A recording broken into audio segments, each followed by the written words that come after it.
Good afternoon all of you. आज हम पढ़ने वाले हैं थर्ड चैप्टर्स के बारे में, विच इज कॉल्ड फॉरफिटिंग। मैंने आपको पिछली क्लास में फैक्ट्री के बारे में बताया था। बेसिकली देखा जाए तो फैक्ट्री क्या होती है हम ये पढ़ चुके थे, डिस्कस कर चुके थे। फैक्ट्री के अंदर कौन कौन से एस्पेक्ट्स जो है वो वर्क करते हैं वो भी हम पढ़ चुके थे। साथ ही साथ कस्टमर्स एंड क्लाइंट्स के बीच में फैक्ट्री किस तरीके से काम करती है, वर्क करती है, ये भी हमने देख लिया था। और उसकी प्रोसेस, उसके टाइप्स या उसके फंक्शंस जो आप बोल सकते हो वो भी हम डिस्कस कर चुके थे। आज हम डिस्कस करने वाले हैं फॉरफिटिंग या फॉरफिटिंग। फॉरफिटिंग क्या होता है उसके बारे में हम डिस्कस करेंगे और साथ ही साथ फैक्ट्री और फॉरफिटिंग में क्या डिफरेंस होता है ये भी हम जो है वो इस क्लास में डिस्कस करने वाले हैं। तो let's be start with forfeiting. What is forfeiting? The forfeiting on its origin to a French word forfeit या forfeit जिसे आप बोलते हैं। forfeiting जो वर्ड है वो किससे लिया गया है? फ्रेंच वर्ड जो फ्रेंच शब्दावली है या फ्रेंच टर्म है उससे लिया गया है, which is called forfeit। और जिसको आप अपने जो इंग्लिश लैंग्वेज है उसमें आप कह सकते हो सरेंडर करना।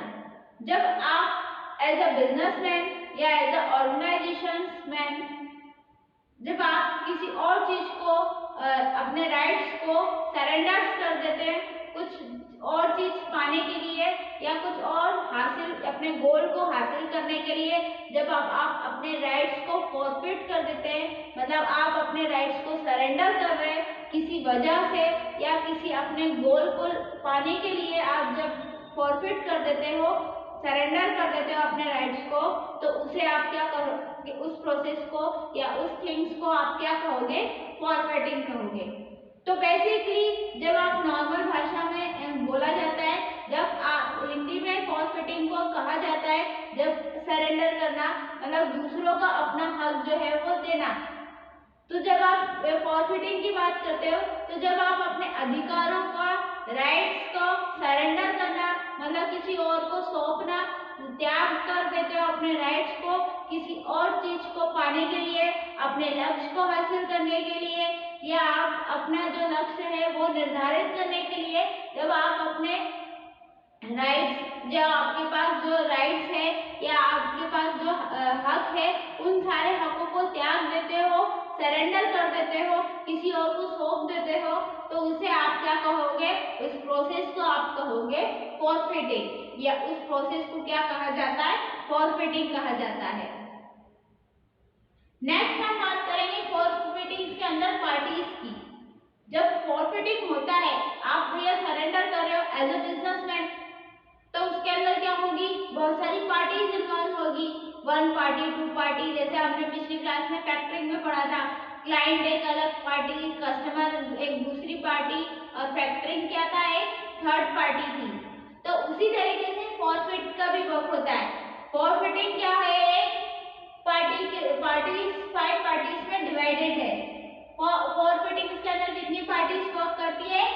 5 पार्टीज जो है वो वर्क करती है। तो फॉरफिटिंग देखा जाए तो कितनी पार्टीज को वर्कआउट करता है? 5 पार्टीज को।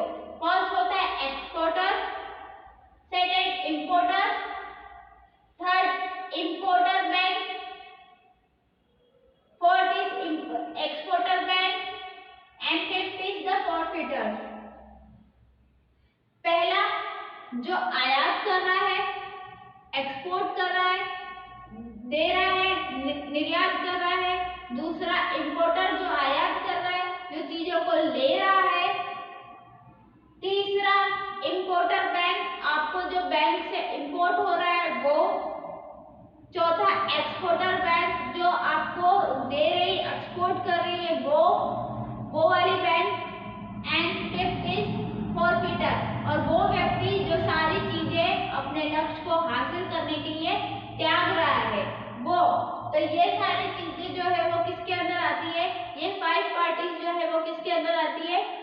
फॉरफिटर्स के अंदर आती है। जब आप फॉरफिटिंग की बात करते हो, जब आप सरेंडर्स की बात करते हो, जब आप अपने गोल को हासिल करना चाहते हो, तो उसके लिए आपको क्या करना पड़ेगा? एक लक्ष्य को हासिल करने के लिए आपको बहुत सारी प्रॉब्लम्स को फेस आउट करना पड़ेगा, बहुत सारे रिस्क का सामना करना पड़ेगा।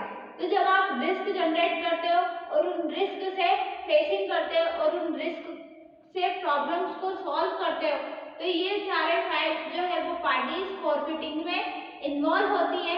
जिससे क्या कर रहे हो आप? जब आप चीजों को त्याग रहे हो तो कौन कौन सी पार्टीज उसमें इन्वॉल्व होती है? तो फर्स्ट है इंपोर्टर, जो कि आपको कुछ दे रही है, वो पार्टीज। दूसरी एक्सपोर्टर, जो आपसे ले रही है, जिसको आप सरेंडर कर रहे हो, वो पार्टी। थर्ड एक्सपोर्टर बैंक, जो कि आपकी एक्सपोर्ट कर रही है, जिसको आप दे रहे हो, वो वाली bank. Fourth is importer bank, जिससे आप ले रहे हो, वो बैंक जो आपकी मदद कर रही है सरेंडर करने में। एंड फिफ्थ इज फॉरफिटर, वो व्यक्ति जो सारी चीजें त्याग रहा है। तो ये सारे एस्पेक्ट्स जो है वो एक फॉरफिटिंग्स के अंदर आते हैं। नेक्स्ट हम बात करेंगे इसके बेनिफिट्स की, कि इससे क्या क्या बेनिफिट्स होते हैं। तो बेनिफिट्स मतलब इससे क्या क्या आपको फायदे या लाभ हो सकते हैं। जब आप फॉरफिटिंग करते हैं, जब आप किसी लक्ष्य को पाने के लिए, किसी लक्ष्य को निर्धारित करने के लिए या अपने गोल को अचीव करने के लिए जब आप अपने राइट्स का सरेंडर कर देते हो या उसे त्याग देते हो, तो उसके बाद में जो आपको बेनिफिट होता है, उसके बाद जो आपको लाभ हासिल होता है, उससे आपको क्या क्या फायदे हो सकते हैं या बाद में उससे क्या क्या फायदे होते हैं, उसको जानिए। First, free the exporter from political and commercial risk. जो भी पॉलिटिकल और कमर्शियल रिस्क है, जो भी कमर्शियल मतलब व्यवसायिक बिजनेस से रिलेटेड जो भी रिस्क होती है, एंड पॉलिटिक्स मतलब जो भी गवर्नमेंट पार्टीज होती है या डेमोक्रेटिक पार्टीज जो भी होती है, उनसे आपको क्या मिल जाता है? फ्री, मतलब कि आप उनसे उनकी रूल्स एंड रेगुलेशन से बिल्कुल फ्री हो जाते हो। एंड द एक्सपोर्टर फर्म, जो एक्सपोर्टर रहता है वो आपकी हेल्प करता है उन सारी चीजों से फ्री होने में। Next is forfaiters are specific transaction, it is does not require long term relation with banks. Forfaiters जो है वो अपने आप में एक स्पेसिफिक बैंक है। जब आप इंपोर्टर एंड एक्सपोर्टर बैंक की बात करते हो तो उनके साथ वो ज्यादा लंबा या लॉन्ग टर्म रिलेशन क्रिएट करके नहीं रखता। क्यों नहीं रखता? क्योंकि फॉरफिटर्स जो है वो अपने आप में क्या है, स्पेसिफिक बैंक के थ्रू काम करता है। उसके पास खुद के पास इतने पैसे होते हैं कि उसे फाइनेंशियली हेल्प नहीं चाहिए। अगर होती है तो थोड़े टाइम के लिए वो रिलेशन क्रिएट करके रखता है और फिर उनसे लॉन्ग टर्म रिलेशनशिप क्रिएट नहीं कर पाता। क्यों नहीं कर पाता? अगर उसे जरूरत होगी तो वो एक्सपोर्टर बैंक के साथ जो है वो मदद लेगा। अगर उसे मदद नहीं चाहिए होगी तो वो उसकी हेल्प जो है वो क्यों लेगा?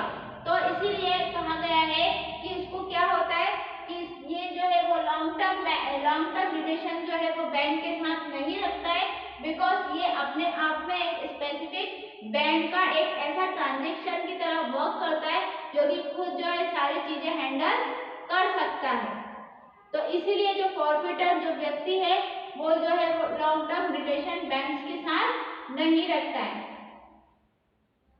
तो ये सारी एस्पेक्ट्स जो है वो आपके किसके अंदर आएंगे, या ये सारे बेनिफिट्स जो है वो एज अ फॉरफिटर जो है वो आपको मिलते हैं। जब आप बिजनेस ऑर्गेनाइजेशंस की बात करते हो तो उसके अंदर इंपोर्ट एंड एक्सपोर्ट दो एस्पेक्ट जो है वो इम्पोर्टेंट होते हैं। जब आप इंपोर्ट एंड एक्सपोर्ट की बात करते हो तो जब कोई सी चीज हम दूसरी कंट्री से हमारे यहाँ पर मंगाते हैं तो वो क्या हो रहा है? इंपोर्ट हो रहा है, हमारे यहाँ निर्यात हो रही है चीजें। और हम अगर दूसरी कंट्री में कुछ भेज रहे हैं तो विच इज कॉल्ड एक्सपोर्ट, मतलब हम क्या कर रहे हैं? उनको आयात कर रहे हैं। तो ये सारी चीजें जो है इंपोर्ट एक्सपोर्ट जो है वो फॉरफिचर्स के अंदर वर्क करते हैं और फॉरफिचर्स जो है वो इंपोर्ट एक्सपोर्ट में वर्क करता है। किस किस तरीके से करता है? तो फॉरफिचर क्या है? एक ऐसी प्रोसेस है या एक ऐसा व्यक्ति जो फॉरफिटर्स जो है वो एक ऐसा व्यक्ति जो अपने गोल को अचीव करने के लिए क्या कर रहा है, अपने राइट्स को सरेंडर कर रहा है। ये एक ऐसी मैकेनिज्म टेक्निक है जिसको कि एक फॉरफिटर जो है वो यूज करता है। क्यों यूज करता है? जिससे क्या हो सके, वो अपने गोल को अचीव कर सके। और उसका गोल क्या होता है, प्रॉफिट अर्न करना। तो प्रॉफिट वो किस किस तरीके से अर्न कर सकता है? एज अ बिजनेसमैन आपका वन एंड ओनली गोल क्या होता है, ज्यादा से ज्यादा प्रॉफिट अर्न करना। तो आप जब ज्यादा से ज्यादा चीजें बेचोगे जब तो ज्यादा से ज्यादा प्रॉफिट अर्न कर पाओगे। तो आप चीजों को ज्यादा से ज्यादा किस किस टाइप से बेच सकते हो? जब आप ज्यादा से ज्यादा इंपोर्ट करोगे चीजें, या आप ज्यादा से ज्यादा एक्सपोर्ट करोगे चीजें, या आप अपने बिजनेस को जो है वो इंटरनेशनल ट्रेड पर चलाओगे। तो ये सारी चीजें जो है एज अ फॉरफिटिंग में वर्क करती है। और फॉरफिटिंग जो है वो किस तरीके की प्रोसेस है? ये एक इंटरनेशनल ट्रेड पर होने वाली प्रोसेस है।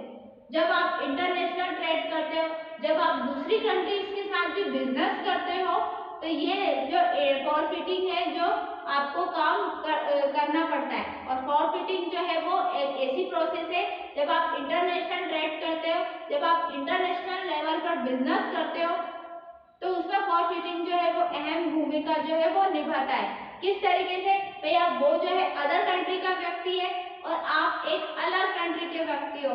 तो आप जब आपस में बिजनेस करोगे तो कुछ ना कुछ डिस्प्यूट्स, इश्यूज जो है वो क्रिएट होते रहते हैं। तो इन इश्यूज के कारण जब आपको एज अ फॉरफिटर्स जो है वो अपने गोल को अचीव करने के लिए आपके राइट्स को जब आप सरेंडर करना पड़ता है। अब मान लो वो दूसरा कंट्री का व्यक्ति है, आप उसके लिए दूसरी कंट्री के व्यक्ति हो, वो आपकी कुछ बातें नहीं मानेगा या आप कभी उसकी कुछ बातें नहीं मान पाओगे। तो जब आपको इंटरनेशनल ट्रेड करना है या अपने बिजनेस को इंटरनेशनल लेवल पर चलाना है, तो उसके लिए आपको क्या करना पड़ेगा, कुछ चीजें आप सरेंडर करोगे, कभी कुछ चीजें जो है कुछ टाइम के लिए वो सरेंडर करेगा।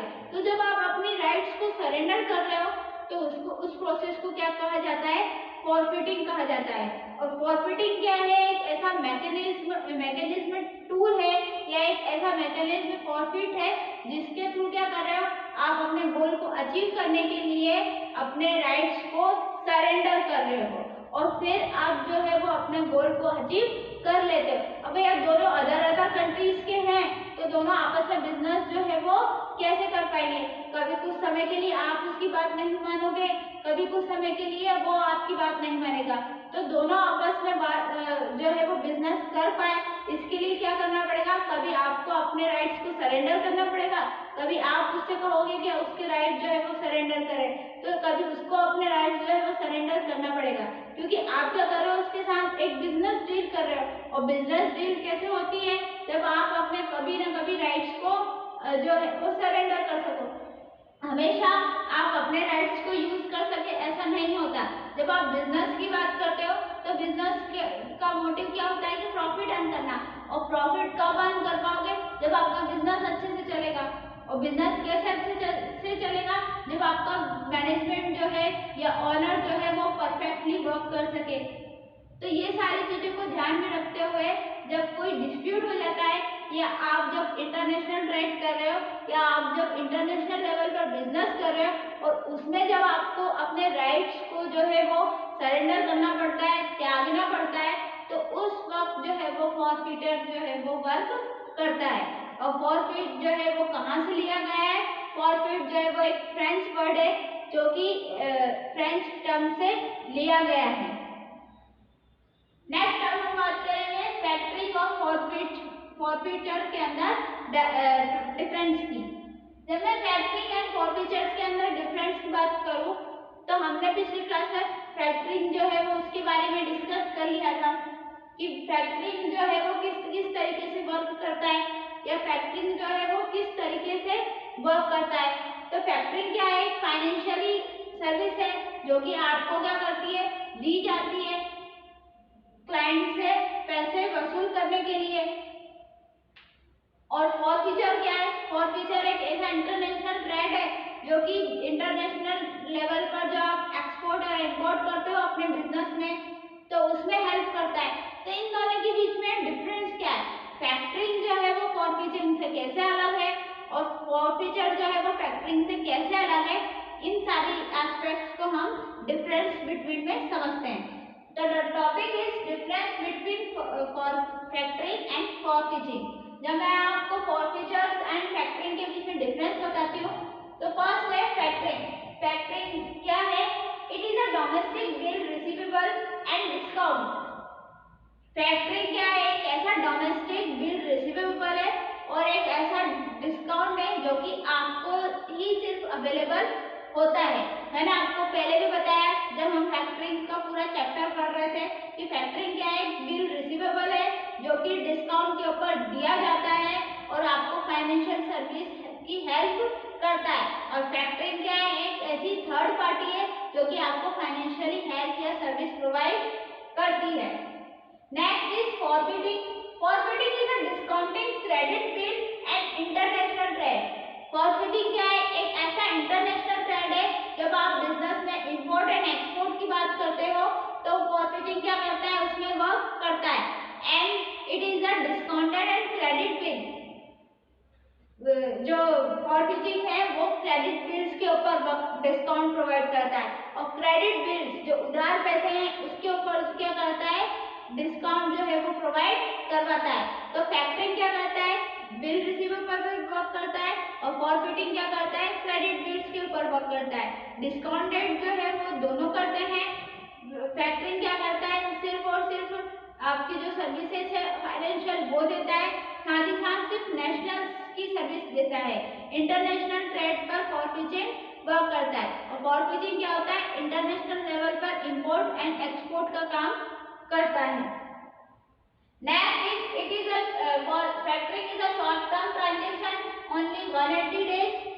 जो आपका फैक्टरिंग रहता है वो क्या है? एक तरीके का एक शॉर्ट टर्म ट्रांजैक्शन है जो कि आपको क्या करता है? उधार पैसे सिर्फ 180 दिन 180 डेज में ही फाइनेंशियल सर्विस या फाइनेंशियली हेल्प देने का काम करता है।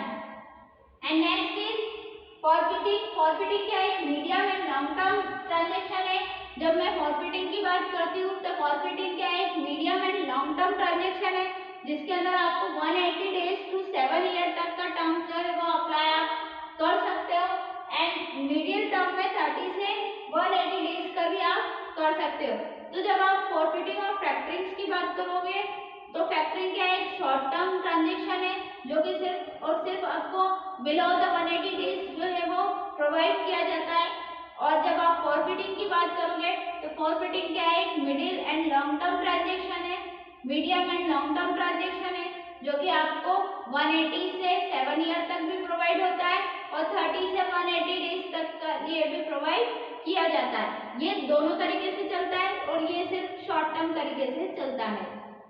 Next is no restrictions minimum transaction. जब आप मिनिमम ट्रांजैक्शन करना चाहते हो तो उसमें कोई रिस्ट्रिक्शन फैक्टरिंग के अंदर नहीं होती है। बट जब आप मिनिमम वैल्यू को ट्रांजैक्शन करने की बात कर रहे हो तो फॉरफीचर्स के अंदर कितनी होती है?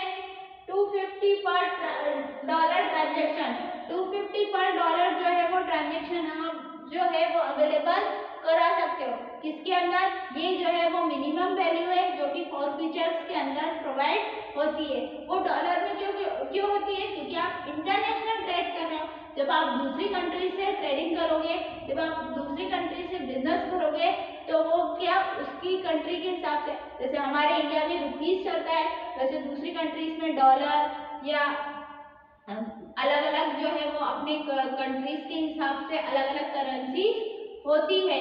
तो इसीलिए जो डॉलर में जो है वो दिया गया है, जो उसकी वैल्यू जो है वो 250 पर मिनिमम डॉलर्स के अंदर पर ट्रांजैक्शन डॉलर्स के अंदर 250 डॉलर ट्रांजैक्शन के अंदर वर्क होता है। तो ये था फैक्टरिंग और फॉरफीचिंग के अंदर डिफरेंस कि फैक्टरिंग और फॉरफीचिंग जो है वो एक दूसरे से अपोजिट्स कैसे है या एक दूसरे से डिफरेंस उसमें क्रिएट किस तरह से हो रहा है। तो बेसिकली आज हमने पढ़ा फॉरफीटिंग। फॉरफीटिंग क्या होता है? फॉरफीटिंग एक फ्रेंच टर्म है या फॉरफीटिंग जो है वो फ्रेंच से लिया गया वर्ड है जो कि क्या करता है आपको? That means to surrender. जब आप सरेंडर करते हो चीजों को उसको आप क्या कहते हो, अपने राइट्स को सरेंडर करते हो। किसको सरेंडर कर रहे हो, गोल्स को अचीव करने के लिए। जब आप अपने राइट्स को सरेंडर कर रहे हो कुछ लक्ष्य को हासिल करने के लिए, जब आप अपने जो आपके जो राइट्स है, जो कि आपके राइट्स है, उसको जब आप सरेंडर कर रहे हो, जो कि आपका हक है, उसको आप क्या कर रहे हो, त्याग रहे हो, सारे हक जो है वो आप त्याग देते हो, उसे आप क्या कहते हो, फॉरफिटिंग कहते हो। उस प्रोसेस को आप क्या कहते हो, फॉरफिटिंग कहते हो। इसमें कौन कौन सी पार्टीज इन्वॉल्व होती है, फाइव पार्टीज जो है वो इन्वॉल्व होती है, exporter, importer, exporter bank and forfaiters वाला मेंबर या फॉरफिटर, जो कि आपके सारे राइट्स को त्याग रहा है। ये सारे एस्पेक्ट जो है वो वर्क करते हैं। उसके बाद उसके बेनिफिट्स क्या क्या होते हैं, क्या क्या फायदे होते हैं, free the exporter from political and commercial risk.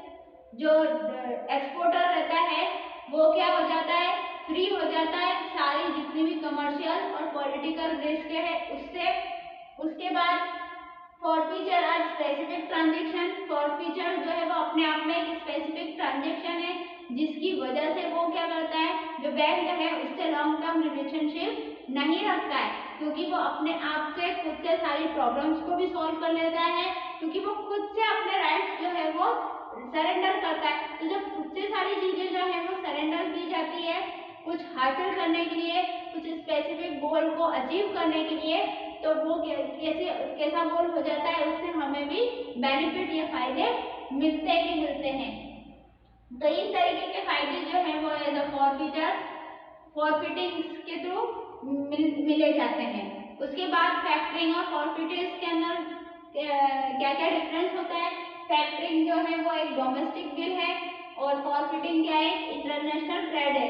Factoring क्या है, शॉर्ट टर्म ट्रांजेक्शन है और फॉरफिटिंग क्या है, long term and medium term transaction है। फैक्टरिंग शॉर्ट टर्म 180 डेज के लिए प्रोवाइड होता है और फॉरफिटिंग जो है वो 180 to 7 ईयर या 30 to 180 डेज के लिए प्रोवाइड किया जाता है। इसी के साथ में फैक्टरिंग जो है उसमें मिनिमम वैल्यू के लिए कोई रिस्ट्रिक्शन नहीं होती और उसके अंदर मिनिमम वैल्यू जो है वो $250 पर डॉलर जो है वो रखी गई है। इसके अलावा आप उसके अंदर ट्रांजेक्शन नहीं कर सकते हैं। And as per the rules and regulations, फिर वो बाद की प्रोसेस है जो कि वो बाद में अवेलेबल होती है, पर मिनिमम वैल्यू कितनी है, $250 जो है वो आपको मिनिमम वैल्यू प्रोवाइड की जाती है। तो ये था फॉरफिटिंग या फॉरफिटिंग जो है वो क्या होता है, उसमें कौन कौन सी पार्टीज इन्वॉल्व होती है, उससे आपको क्या क्या बेनिफिट्स होते हैं और फैक्टरिंग और फॉरफिटिंग के अंदर क्या डिफरेंस क्रिएट होता है।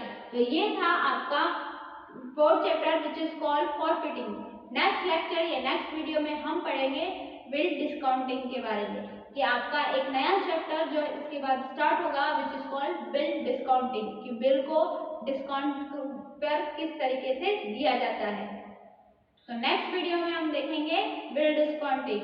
आज के लिए हमने देखा फॉरफिटिंग क्या होता है, उसके पार्टीज, उसके बेनिफिट्स और फैक्टरिंग एंड फॉरफिटिंग के अंदर डिफरेंशिएट। तो तब तक के लिए thank you so much. Please watch the video and share the link.